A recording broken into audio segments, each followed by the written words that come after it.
see perhaps it all play out in the last few weeks before the election. The Russians are also concerned that Kamala Harris will win. Obviously, very, very close election in America. What are your sources telling you about how Russia might be intervening already or might be planning to intervene? The one thing that Russia has identified as a key issue in the American election is inflation.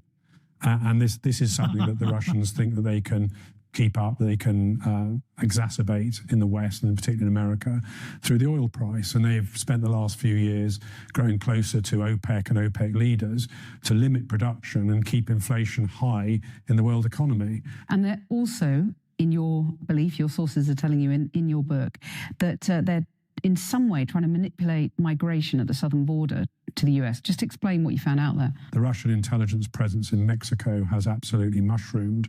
There are many, many more agents operating out of Mexico City now than ever were.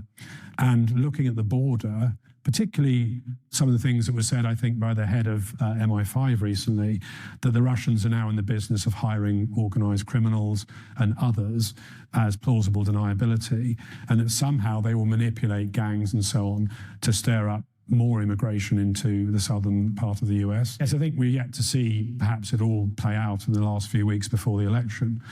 The Russians are also concerned that Kamala Harris will win.